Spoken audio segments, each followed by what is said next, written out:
Pues muchas gracias. Para mí es un placer estar aquí esta mañana compartiendo un ratito con vosotros, sobre todo con el calor que hace en la calle, que habéis tenido a bien estar aquí escuchando un rato, sobre todo temas como este, tan peculiar, como el de la muerte en la Edad Media entre tres culturas aparentemente distintas. Aparentemente, digo, ya veremos después por qué digo aparentemente.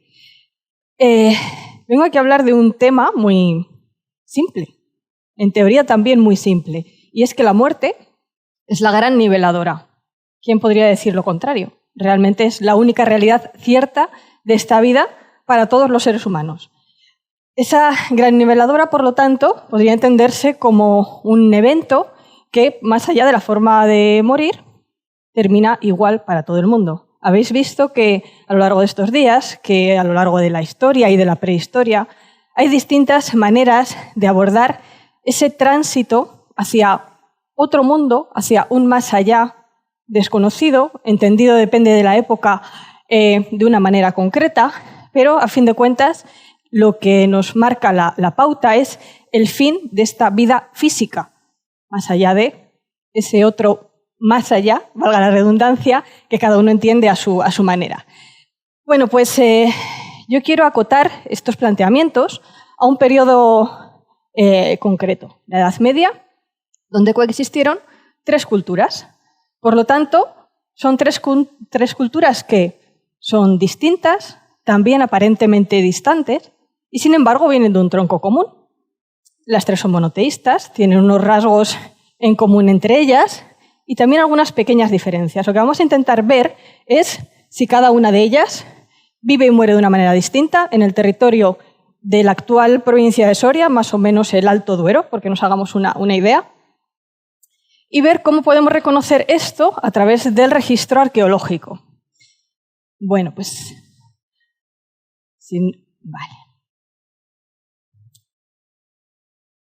Bueno, realmente cuando intentamos abordar un tema tan complejo, lo que tenemos que tener es una visión ampliada. La historia del arte en muchas ocasiones es una manifestación de cómo se representan aquellos trasmundos, el cielo, el infierno, cómo es el demonio, cómo son los ángeles. Esto quizá es muy, muy, muy evidente en el románico. Seguro que todos tenéis alguna imagen de alguna pintura, alguna escultura románica representando a un demonio, representando a un ángel, representando a San Miguel con el peso de las almas. Bueno, pues la historia del arte en muchas ocasiones nos puede ofrecer algunas ideas sobre cómo es ese concepto del trasmundo en las distintas culturas. Después también la documentación. La documentación en este periodo que yo analizo es muy importante porque a veces lo que dice la documentación con lo que dice la arqueología no encaja. Me refiero, por ejemplo, al caso de algunos documentos emitidos por las élites civiles o religiosas de cada uno de los tres credos con pretensión de cumplimiento general. Puede ser igualmente un fuero, por ejemplo, concedido a una localidad. Puede ser una recopilación de fetuas para ver cómo se aborda determinado ámbito en el mundo musulmán. Pueden ser determinados planteamientos de los rabinos en el ámbito judío. Bueno, pues todas estas recopilaciones documentales más los documentos, entre comillas, menores, como puede ser un testamento, como puede ser un legado, una manda pía. Bueno, pues todo esto a veces no encaja con lo que nos encontramos cuando excavamos una tumba, porque, a fin de cuentas, la arqueología es la que nos da el pulso concreto y exacto de cómo vive cada una de esas personas su tránsito hacia el más allá.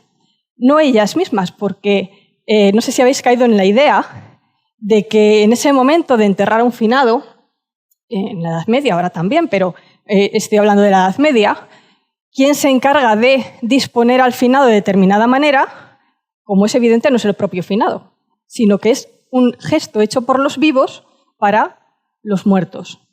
Bueno, pues yo en mi tesis doctoral, que me dedico a analizar este tema, utilizo estas tres fuentes de información para intentar comparar las tres culturas.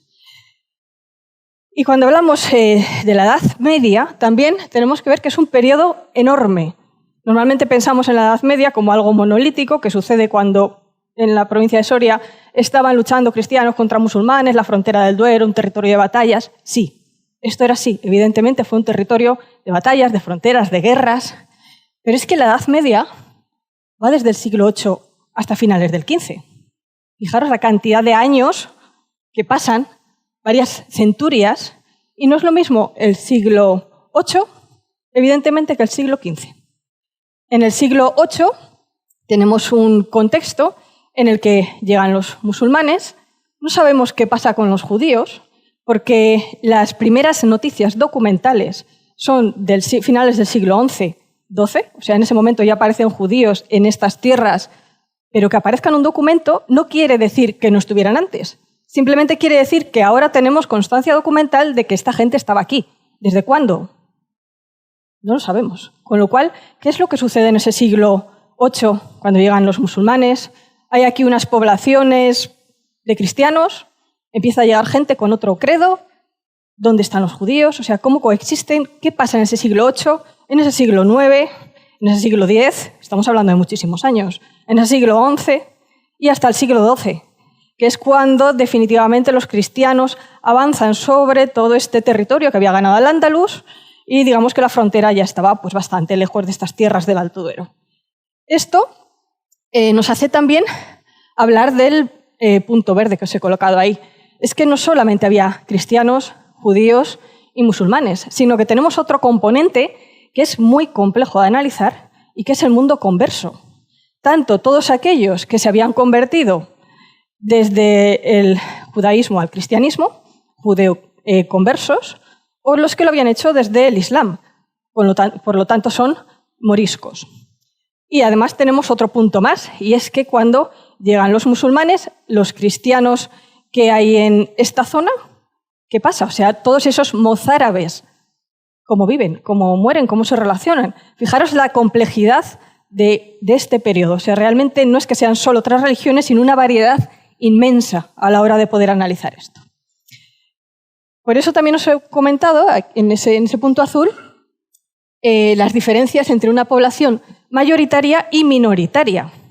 No es lo mismo este territorio bajo el dominio andalusí, cuando las minorías serían unos cristianos y posiblemente algunos judíos, que en el momento contrario, cuando los cristianos son la mayoría y entonces la minoría son unos musulmanes y posiblemente algunos judíos. ¿Cómo se relacionan esas minorías con el poder mayoritario?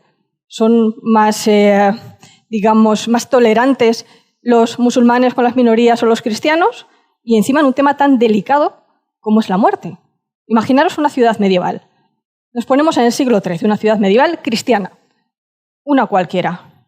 Un cortejo de un judío que ha finado y tienen que llevarlo hasta el cementerio. ¿Cómo ven esto los cristianos? ¿Cómo lo ven los musulmanes? Esa minoría. O imaginaros qué es lo que sucede, ¿no? Bueno, pues sobre algunas cosas de estas, si nos da tiempo, profundizaremos.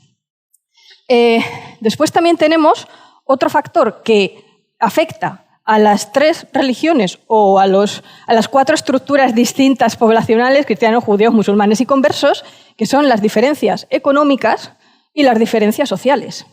No es lo mismo un obispo que un rey, que un rabino, que una señora judía que no tiene dinero ni para comprar leña para hacerse una lumbre, que en este caso también está documentado en Soria.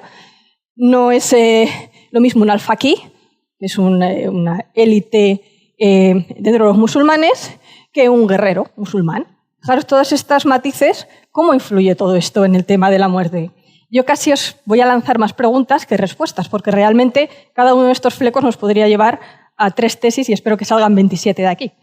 Bueno, pues después también tenemos el tema de los préstamos y de las influencias mutuas. ¿Cómo interfieren unas culturas con otras? ¿Hay alguna creencia, algún rito, algún mito que compartan? ¿De dónde viene la influencia de uno a otro, de otro a uno? ¿Desde cuándo? Bueno, pues todos estos matices hacen que abordemos la Edad Media. Vamos a intentar analizar el concepto de la muerte en la Edad Media en el Alto Duero a través de 3 grandes bloques. Uno es un cementerio en el espacio, otro es un espacio en el cementerio y un tercer bloque que va a ser ritos y mitos. Bueno, pues en este cementerio, en el espacio, en el caso de los cristianos, empezamos ya con algunas complejidades. A mano izquierda os he colocado unas tumbas rupestres, son de Calatañazor. En algunos casos, lo que sucede en estos primeros momentos es que nos falta contexto. ¿Qué quiero decir? Que posiblemente no fueron nunca tumbas aisladas en el momento de uso, porque en algunas ocasiones, muchas más de las que se suele pensar, estaban asociadas a iglesias. ¿Qué iglesia hay aquí a día de hoy? Hay campos de labor. Solamente nos han quedado estas tumbas. Pero efectivamente había una iglesia. Si tiras de la documentación y empiezas a ver qué iglesias había en el entorno, pues aquí nos sale una iglesia al lado. De hecho, había dos, no una. Había dos en esta zona. Pero vemos una fotografía parcial de un pasado muy lejano, porque estamos hablando de hace 500, 600, 700 años. Pero, aunque nos falte parte del contexto, esto ya nos quiere decir que había gente. Si hay muertos es porque en algún momento, evidentemente, estaban vivos. ¿Pero dónde estaban? Bueno, pues en la imagen central, esta iglesia que os he puesto, que es la de Nuestra Señora de la Peña de Ágreda, nos da una pista que se repite en otros sitios de la provincia de Soria, y es que el ábside románico, que es doble, de esta iglesia, luego está reformada en el siglo XV, pero el ábside románico, la arqueología demuestra que porta tumbas previas. Con lo cual, ¿qué es anterior? El muerto a la iglesia. Bueno, pues esto se da en más sitios, pero esos hechos puntuales nos sirven para empezar a colocar gente en un supuesto desierto estratégico del Duero. Había gente porque hay muertos y las iglesias se construyen cortando tumbas, con lo cual, en ese caso concreto es evidente. Después tenemos en la parte de abajo la iglesia de Duruelo. Simplemente os he traído esa imagen para que veáis cómo al final las iglesias son un punto donde se aglutinan estos cementerios. Igualmente, en la parte de la derecha tenemos otro cementerio que se ha excavado hace muy poco en el castillo de Osma. Asociado a una fortaleza tenemos unas tumbas. ¿A qué se asocian? ¿A la fortaleza o a alguna iglesia que no hemos encontrado todavía en la arqueología? La documentación no nos habla de iglesias, pero esto ha aparecido hace relativamente poco, un par de años o 3, con lo cual la investigación futura nos dirá si aquí también había iglesia o no, pero esas tumbas en principio están asociadas a un castillo que se construye en el siglo X, cuando se construían las tumbas. Lo único que nos dice la arqueología en este caso concreto es que algunas de estas tumbas están cortadas por la barrera, por el muro que veis a la derecha, que rodea todo el castillo. Ese muro se construye en el siglo XV, con lo cual, por lo menos son anteriores al siglo XV. ¿En qué momento? Pues ahí estamos todavía. Cuando digo un cementerio en el espacio, en el caso cristiano, incluso Alfonso X, el rey sabio, decía que él quería que los cristianos se enterraran en el entorno de las iglesias y no yaciendo por los campos como las bestias. Esto es lo que decía el rey sabio. O sea, que quería que estos muertos cristianos estuvieran aglutinados en torno a las iglesias. Ya desde el siglo IX se habían delimitado unos cuantos pasos en torno a las iglesias para dedicarlos a cementerio, que en la época de Alfonso X el Sabio serían 30 pasos. 30 pasos en torno a la iglesia para colocar estos cementerios. Bueno, ahora vamos a ver el cementerio en el espacio, en el caso de los musulmanes. Y ahora os voy a dar la bienvenida a una magnífica colección de fotos de campos, porque como veis, eso es lo que vemos a día de hoy. Empezamos por esa imagen de ese arco califal, que muchos lo conoceréis, es Ágreda. A día de hoy, y digo a día de hoy porque esta ha sido una idea que se viene planteando desde el siglo pasado, esta se llama la Puerta del Cementerio. ¿Por qué? Porque en ese cerro que veis enfrente, la tradición oral dice que en un momento aparecieron unas tumbas que podrían ser de musulmanes, que apareció allí una persona, pero esto es la tradición oral. Yo me he recorrido ese cerro y no encuentro nada. O sea, no queda resto visible. No quiere decir que no estén, pero a día de hoy lo que vemos es eso que os traigo en la foto. Seguimos con la tradición oral en los campos. En la franja central, la parte de arriba, esa foto la he tomado desde el castillo de Jubera. Esto está ya cerca de la frontera con Aragón, por Medinaceli. Bueno, pues en este castillo de Jubera, en esa zona central, que veis como una plataforma, pues aquí también la tradición oral dice que en un momento dado, hace unos 50, 60 años, que los chavales de la escuela, acompañados por el maestro, se iban allí a excavar tumbas. Por la descripción que dan, sí que pudieran ser tumbas musulmanas por la forma de enterrar ese cuerpo de aquellos niños que lo que verían. O sea, yo lo que sé es lo que me dice a día de hoy un adulto que hace 50 años era un niño. Con lo cual, ¿qué es lo que apareció allí? También he recorrido este cerro y sí que allí se ven algunas lajas, pero parte de esta necrópolis se ha perdido porque después cortaron parte de esta montaña para extraer tierras, o sea que a día de hoy lo que vemos es un campo. En la parte del centro tenemos otra de esas necrópolis a día de hoy invisibles. Esa es la de Adradas. Allí sí que se ha excavado con criterios arqueológicos actuales, una necrópolis con muy poquitas tumbas, 5 o 6 tumbas con rito musulmán. Pero fijaros lo que vemos hoy en la Tierra. Prácticamente nada, no queda registro. En la parte de abajo vemos otro de estos campos y aquí hemos tenido, pues realmente suerte. Esto es Barcones, también en el sur de la provincia de Soria. En Barcones estaban excavando unas tumbas, unos enterramientos relacionados con la guerra civil y apareció una persona que, curiosamente y por fortuna, se hizo un análisis antropológico, porque esto es una de las carencias que tenemos en el tema de la arqueología de los cementerios, que no suelen hacerse análisis antropológicos y esto nos resta un montón de información. Bueno, pues en este caso sí. ¿Y qué dijo esa prueba de carbono 14? Pues que esta persona era un individuo de mediados del siglo IX. Estamos hablando de uno de los restos óseos conocidos de esta época en un enterramiento más antiguos que tenemos en toda la provincia de Soria.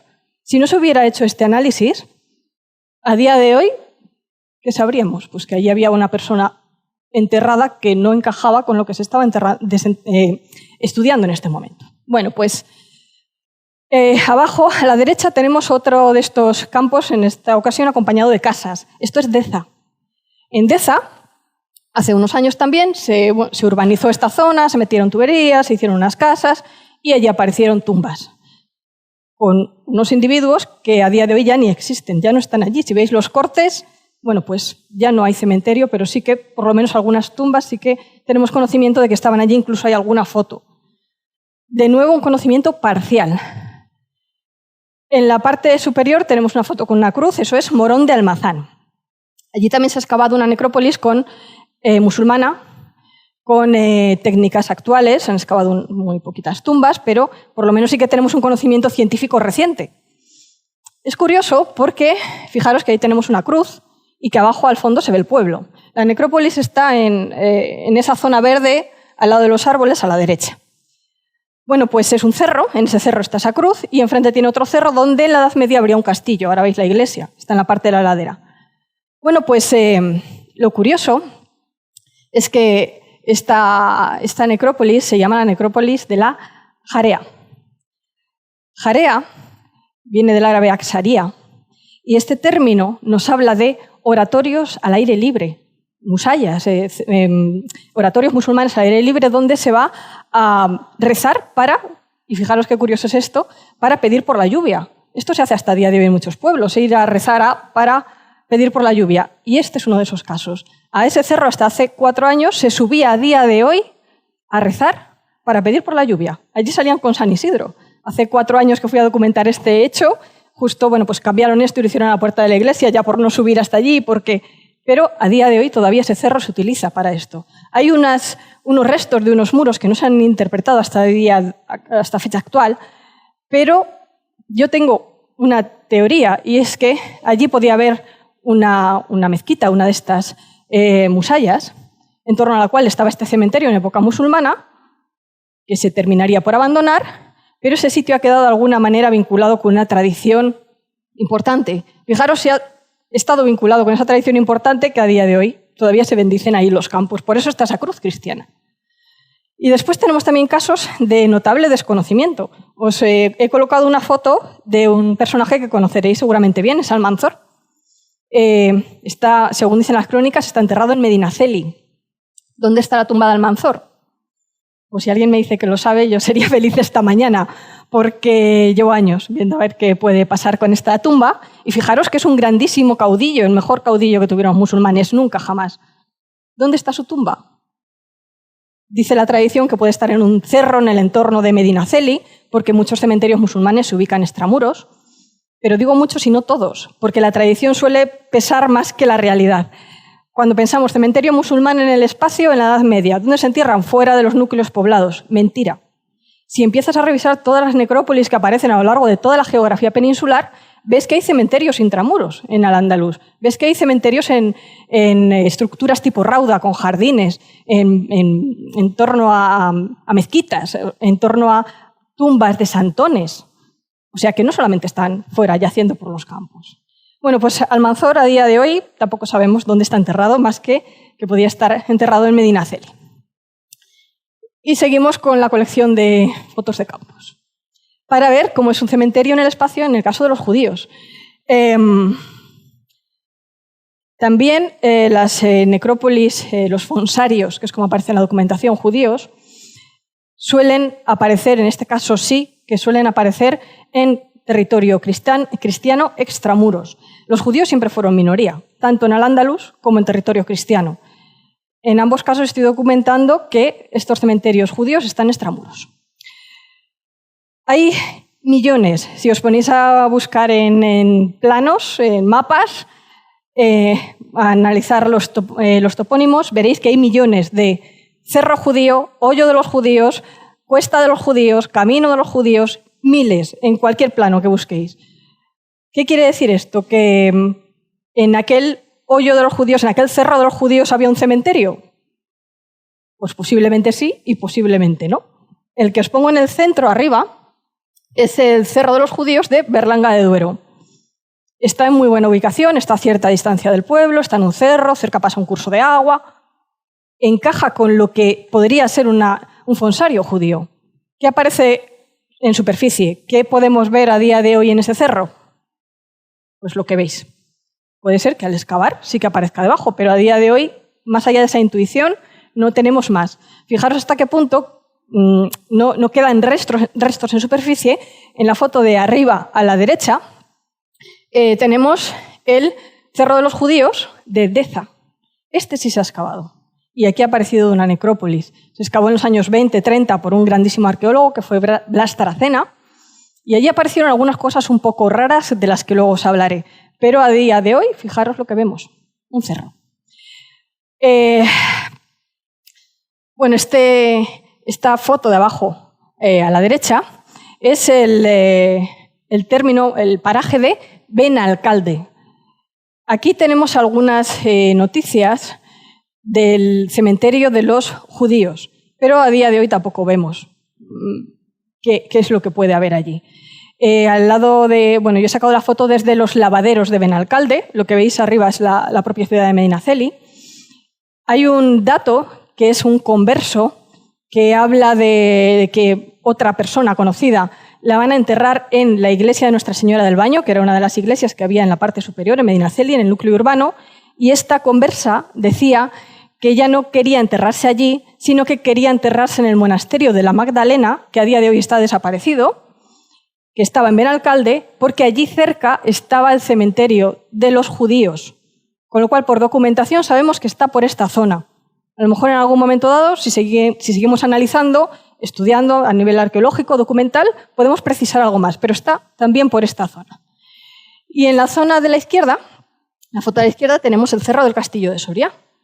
Aquí también ha habido bastante controversia, porque hasta hace poco, esto fue en hace 5 o 6 años, ya no recuerdo, con la pandemia ha habido un lapsus, pero hace como unos 5 años, hasta ese momento siempre se ha creído que el cementerio de los judíos en Soria estaba en la ladera que no veis en esa foto, en la ladera de la derecha. Si subís por las 7 vueltas hacia el castillo, bueno, por esa zona, porque allí apareció una lápida judía, con letras en hebreo. Después de un año investigando a ver qué pasaba con esa lápida, llegué a la conclusión de que no, de que esa lápida tenía que estar reutilizada en alguna iglesia. En aquel entonces solamente se veían algunos sillares en esa ladera y a través de la documentación llegué a la conclusión de que esa tenía que ser la iglesia de San Miguel o de San Martín. Bueno, pues casualidades de la vida, a los meses empezó a excavar allí, a día de hoy tenemos una iglesia románica. Eso nunca, jamás fue el cementerio judío, esa lápida está reutilizada. También por aquel entonces Aparecieron unas tumbas justo en esta zona de la ladera que sí que veis, que en este caso sí que se han excavado con criterios arqueológicos actuales y que sí que se han interpretado como el cementerio judío. Yo andaba ya con esta sospecha de que tenía que estar en esa ladera y precisamente lo sabía por documentación, porque en superficie no se veía nada y el registro arqueológico nunca nos marcaba allí ninguna tumba. Pero la documentación medieval decía de un personaje que era un alquimista del sur de la península, que llegó a estas tierras de Soria en el momento difícil en el que estaban los inquisidores recorriendo las zonas, y este hombre vino huyendo de la quema y se colocó por aquí, por Soria, a ver qué pasaba. Bueno, pues este alquimista, que es denunciado por 2 personas, por un clérigo y por el propio alcaide del castillo, dicen que este señor, que nunca jamás le habían visto hacer nada de cristiano, que era una persona súper inteligente, pero que este hombre se puso tan malísimo viendo a los inquisidores que llegó a morir y llegaron a enterrarle en Soria. ¿Y dónde le enterraron? En unos campos que hay al lado de Nuestra Señora de las Viñas. Y decía, ¿Nuestra Señora de las Viñas dónde está? Porque yo no conozco esta advocación, ni esta iglesia, ni esta ermita. Bueno, pues con un compañero me pasó una referencia de archivo y a partir de ahí empecé a tirar de los hilos y efectivamente la ermita de Nuestra Señora de las Viñas, que a día de hoy son ruinas, está en esa ladera. O sea que al lado de esa ladera es donde enterraron a este hombre, que todos le tenían por no cristiano, y justo ahí es donde ha aparecido también el fonsario, que a día de hoy, con criterios arqueológicos actuales, se entiende como el cementerio judío. Un espacio en el cementerio. Para el caso cristiano tenemos ya que diferenciar 2 eventos distintos. Los cristianos viejos, o sea, cristianos de toda la vida, y los cristianos nuevos, aquellos que venían previamente de haber sido o judíos o musulmanes. Bueno, pues en el caso de ambos, todos ellos tenían que enterrarse, una vez que ya eran cristianos viejo o nuevo, en la iglesia. Bueno, pues esta foto de la izquierda es una necrópolis de la iglesia de San Miguel de San Esteban de Gormaz, para que veáis cómo queda este registro arqueológico condensado de distintos niveles, de ocupar todo ese espacio. Tenemos también en la parte del centro una estela, hay más de 500 en toda la provincia de Soria. Esto también es un bien de interés cultural. O sea, estas piezas hay que protegerlas. Normalmente no tienen inscripciones, no sabemos quién está en esa tumba, excepto en esta, que está en la catedral del Burgo de Osma, y en esta sí que nos habla por lo menos de este Juan Pascual, que es el que estaba enterrado bajo esta estela, que a día de hoy está descontextualizada. ¿Qué pasa con esos cristianos nuevos? Bueno, pues que tenían que enterrarse, como os comentaba, en la iglesia. Arriba tenemos arcos de jalón. En este caso, la mayoría de la población en la Edad Media eran musulmanes. Y tan musulmanes que todavía a finales del siglo XVI, en 1580, cuando ya, en teoría, debían ser todos cristianos, todavía dice el vicario de Arcos de Jalón que no sabe qué hacer con su feligresía porque todos están moros, tal cual, ¿eh? Dice, todos están moros y no hacen una fiesta derechas, a finales del siglo XVI. Bueno, pues esta gente se enterraba en la iglesia. Sí que hay documentación que nos permite ver quiénes eran de todas aquellas poblaciones los moriscos, y esos moriscos, ¿dónde deciden enterrarse? Bueno, pues uno debajo del coro, otro al lado de un olmo que debía existir fuera de esta iglesia, no quedan restos de ese olmo, pero sí que a través de los documentos o de noticias indirectas vemos cómo esos moriscos han tenido al final que claudicar y enterrarse en la iglesia. ¿Dónde se entierran? Pues también dejan definido dónde quieren enterrarse. Y en la parte de abajo tenemos 2 fotos. A la derecha, la iglesia de Nuestra Señora del Campanario, de Almazán, y a la izquierda tenemos una foto de la capilla de los Beltranes en San Francisco, en Soria. En estos 2 casos los he traído porque nos permiten hablar de los conversos de judío. En la foto de la derecha, Nuestra Señora del Campanario, se enterró, no sé si veis bien en la imagen, un arco que está tapiado con ladrillos. Bueno, pues ahí había una capilla que desapareció en el 18. En esa capilla se enterraron la familia de los Laínez, judeoconversos, unos de los más pujantes de la villa de Almazán. De hecho, Diego Laínez fue uno de los miembros más importantes de la Compañía de Jesús, estuvo en el Concilio de Trento. Bueno, pues sus abuelos eran judíos. Y en la imagen de la izquierda tenemos la capilla construida por los Beltranes. Los Beltranes también vienen de familias judías. De hecho, el origen de esta rama es un judío muy potente, que era financiero, y que los propios reyes católicos, cuando se convirtió, le dieron estatuto de hidalguía. Imaginaros, o sea, le valoraban como financiero, le dieron este estatus de hidalgo y se dedicó a hacer fundaciones para él y su familia en distintas iglesias de Soria, incluida esta capilla, la única que nos queda hoy de esta época en San Francisco, en el convento.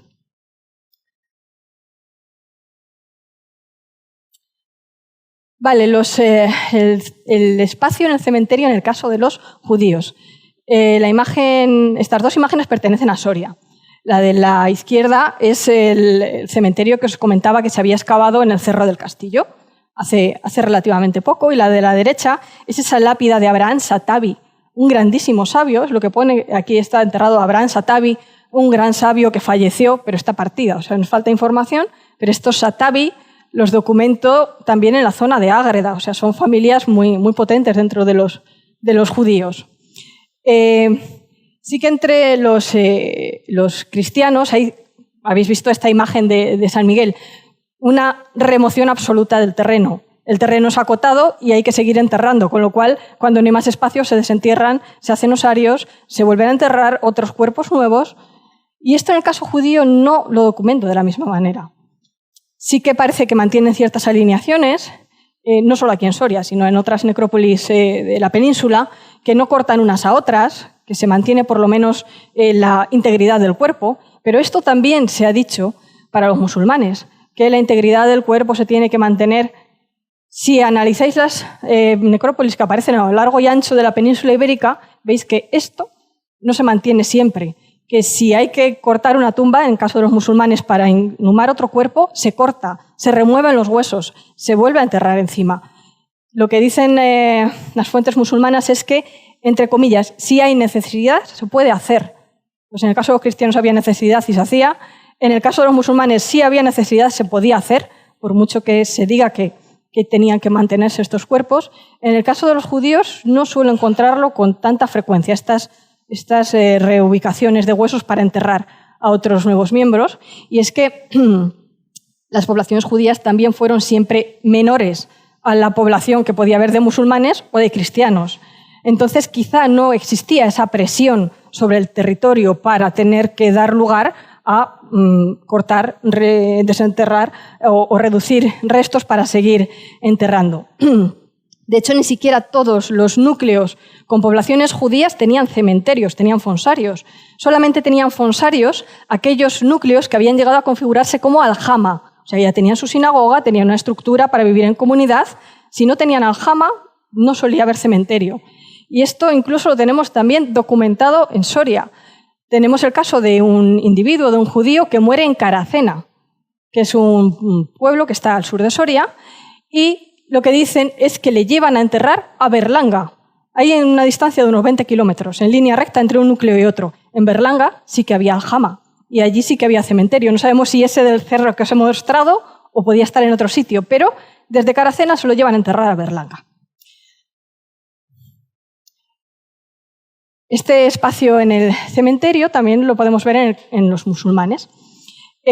A la derecha está ese enterramiento que os comentaba, que sí que se han hecho pruebas de carbono 14. Por suerte tenemos esa información en barcones de esa persona enterrada en decúbito lateral derecho. Esta es una de las características que suelen decirnos: esto es un enterramiento musulmán. Pero no siempre. ¿Por qué? Porque esta forma de enterrar sobre el costado derecho solo empieza a imponerse en Al-Ándalus a partir del finales del 9, siglo X. Pero fijaros que sucede desde el 711. Cuando vienen los musulmanes hasta aquí, ¿cómo se entierran? Pues muchos se entierran igual que los cristianos, mirando hacia arriba, porque esta costumbre de enterrarse de lado nos impone hasta el siglo X. Con lo cual, cuando vamos a una excavación y nos encontramos un individuo enterrado boca arriba, ojo, tenemos que saber ¿y de qué época es? Porque a lo mejor estamos dando por cristiano que es musulmán, porque los musulmanes también se enterraron en un momento de su historia boca arriba. Con lo cual, al final, todos estos matices pues, nos tienen que hacer afrontar el registro arqueológico siempre con el piloto puesto. Y en la zona de la izquierda tenemos un individuo en Morón de Almazán. Si os dais cuenta, son 2 niveles. El de arriba tiene cortados los pies para enterrar a la persona que está abajo. Fijaros cómo tienen los brazos esa persona. Pues esto me lo he encontrado en más sitios y aparecen así cuando están embarazadas. O sea que posiblemente esta persona estaba embarazada en el momento de fallecer. Tengo muchos más casos en Pamplona, en más sitios, con esta posición de los brazos cuando estaban embarazadas. Bueno, ritos y mitos. Y con esto ya vamos a ir cerrando. No sé cómo vamos de tiempo. Bueno, pues bien. Hay una cuestión que suele repetirse con más frecuencia de la debida, y es que las tumbas con cabecera semicircular o ultrasemicircular, cabeceras de herraduras, pertenecen a los cristianos. Igual aquí podéis intuir, porque os he puesto abajo una pequeña referencia, porque la de la derecha no es fotomía. Pero quitad el texto y me podríais decir cualquiera de vosotros cuál es la tumba de un cristiano, de un judío y de un musulmán. Bueno, pues os lo voy a poner fácil. La tumba de la izquierda es de un cristiano. Esta es de Romanillos de Medinaceli. Veis que tiene esa forma de arco de herradura, tumbas antropomorfas. La del centro no es de aquí de Soria. Esta es del fonsario judío de Segovia. De nuevo aparecen estas cabeceras para colocar el cráneo. Y la de la derecha, he traído esta, pero hay algunas más. Esta pertenece a la puerta de Elvira. Es de un musulmán. Fijaros cómo incluso he traído esta porque me parece interesante la forma de colocar esos sillares para hacer una cabecera con arco de herradura. Bueno, pues cualquiera de las 3 religiones podía utilizar este tipo de estructuras antropomorfas, independientemente de que se enterraran de lado. Se suele plantear que el utilizar este tipo de tumbas antropomorfas es porque en el día del juicio, cuando esta persona vaya a levantarse, tiene que estar colocada boca arriba para poder incorporarse en una mejor posición cuando sea llamado en el momento del juicio final. Bien, pues imaginaros si un cristiano lo podría hacer, quizá un judío también, pero es que un musulmán, aunque se entierre de lado, también le pone el mismo tipo de cabecera, con lo cual, ¿para qué sirven estas cabeceras? ¿Para colocar la cabeza? ¿Tienen algún otro trasfondo que a día de hoy desconocemos? Bueno, pues yo dejo ahí todas estas preguntas y veremos a ver cuántas respuestas obtenemos. Después tenemos otros muchos casos muy, muy curiosos.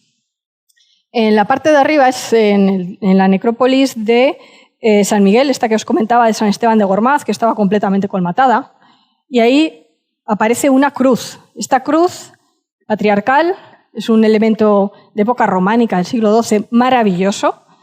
Esta está expuesta en el Museo Numantino, a día de hoy si queréis verla. Apareció en una tumba en la Galería Porticada. He traído esta foto porque nos va a dar pie a hablar del tema de los ajuares en las necrópolis. Tradicionalmente se piensa que los judíos y los musulmanes tienen un concepto muy igualitario de la muerte y que por esto no se dotan en esa época medieval de ningún tipo de, por decirlo de alguna manera, de ningún tipo de ajuar. ¿Qué pasa? Que deberíamos diferenciar qué es un ajuar de lo que es un objeto de adorno personal. Sí que hay muchas necrópolis judías y necrópolis musulmanas donde los individuos aparecen con joyas, con pendientes, con pulseras de vidrio, incluso con colgantes, con amuletos. Hay cientos de casos. Cuando nos enfrentamos a excavar necrópolis cristianas, tampoco penséis que es la alegría de la huerta. O sea, no aparecen 300 millones de anillos dentro de cada tumba. Realmente es algo también excepcional. O sea, que realmente no son ni más ni menos igualitarios ni los unos ni los otros. Porque en una necrópolis de 100 tumbas a lo mejor te encuentras 2 anillos cristianas. Pues más o menos lo que sucede con los judíos y más o menos lo que sucede con los musulmanes. En la parte de abajo tenemos algo muy curioso. Bueno, todas las imágenes de abajo son de Calatañazor.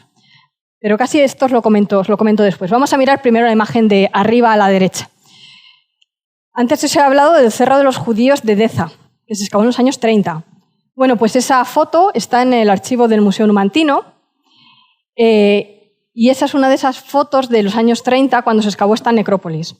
A día de hoy no tenemos más datos de este fonsario.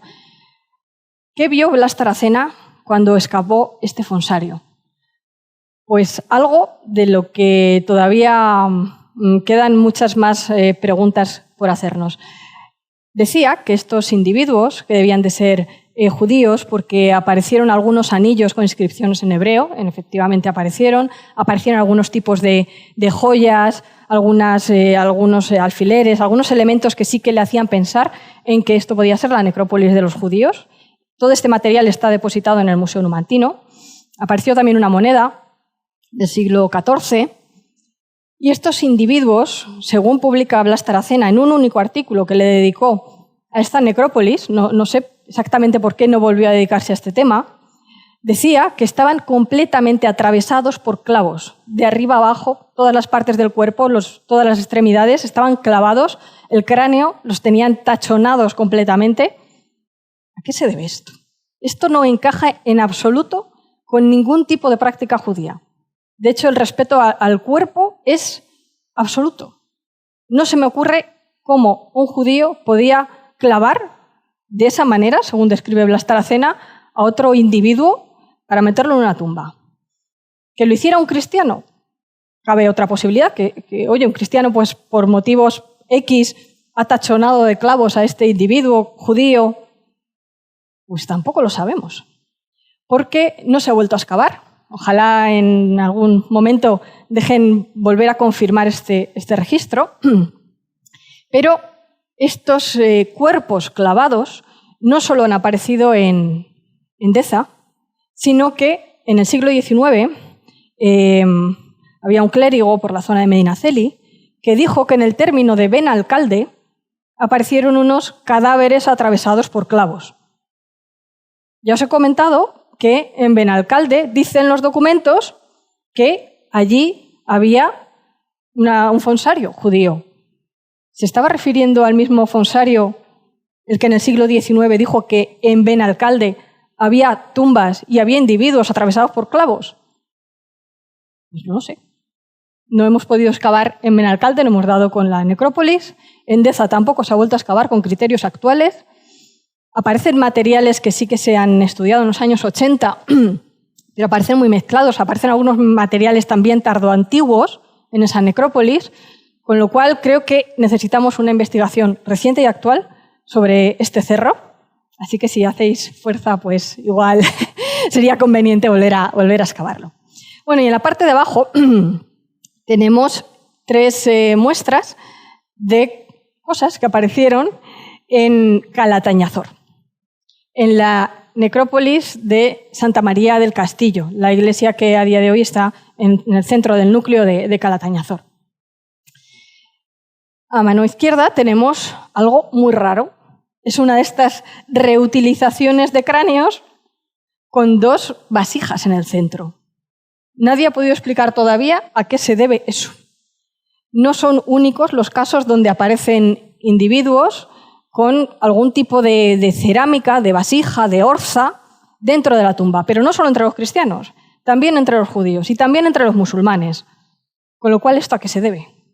Bueno, pues si alguien investiga por aquí y escribe un artículo, nos lo va a aclarar a todos. En el centro vemos una moneda que también apareció, sí que se han estudiado las monedas de esta necrópolis, han aparecido muchísimas dentro de las tumbas, y aquí aparecen 2 cosas curiosas.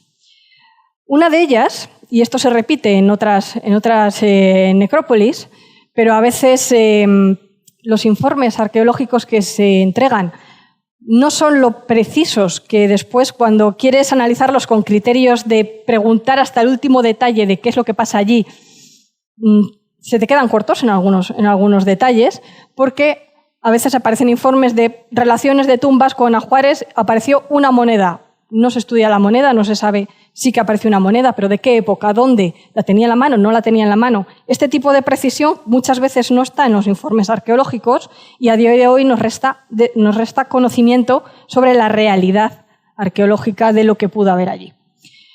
No digo que se hagan mal los informes arqueológicos, digo que muchas veces no se llega al detalle que después requerimos como investigadores, ¿no?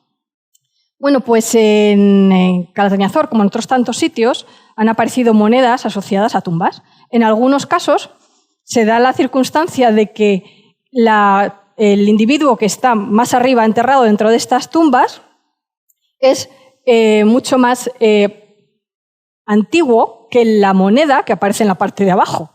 Y esto es un descuadre absoluto. Cuando estás intentando ver una estratigrafía y ves que lo de abajo es más moderno que lo de arriba, dices, ¿qué pasa?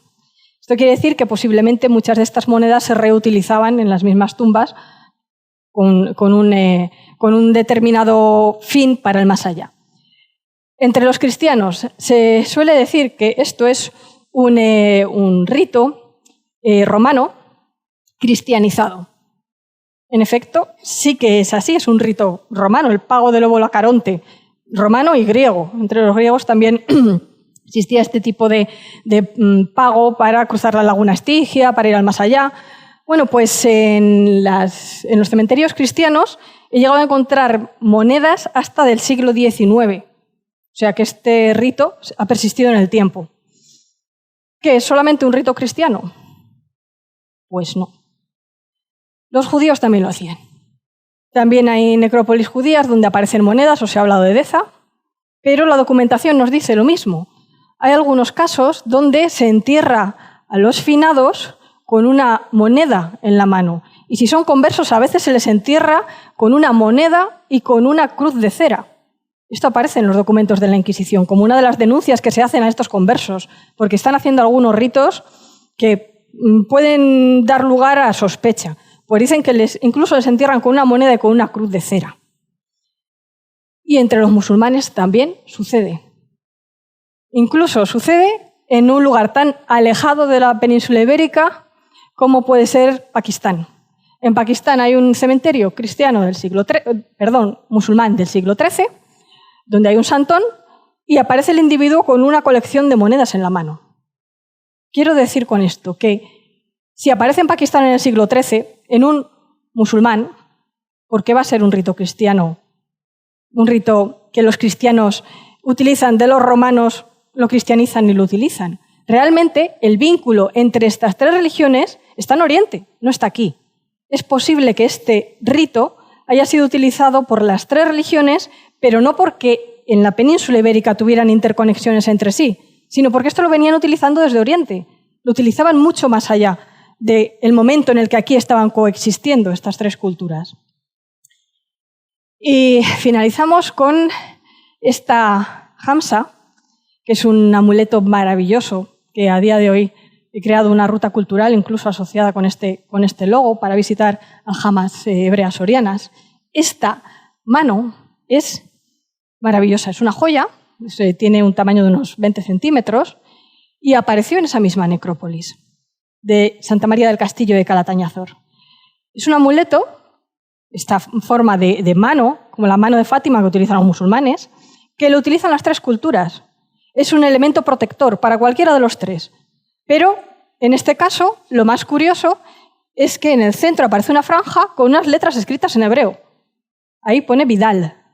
Este individuo se enterró en una necrópolis cristiana con un amuleto que utilizaban las tres religiones, pero todavía está escrito en hebreo, en el siglo XV, finales del XV, principios del XVI, viene a ser esta necrópolis. Con lo cual, ¿hasta qué punto podemos hablar de tres culturas distintas y distantes? Bueno, pues algunas reflexiones generales. Es que la arqueología es una técnica necesaria para conocer las muestras más íntimas relacionadas con la muerte, que os comentaba que al final es la forma fehaciente de saber a nivel objetivo qué es lo que aparece en ese contexto. Pero que a veces la pobreza del registro arqueológico se puede complementar con otras fuentes de conocimiento histórico, la documentación, el arte, la antropología, miles de fuentes para poder saber algo tan complejo como es el tema de la muerte en la Edad Media.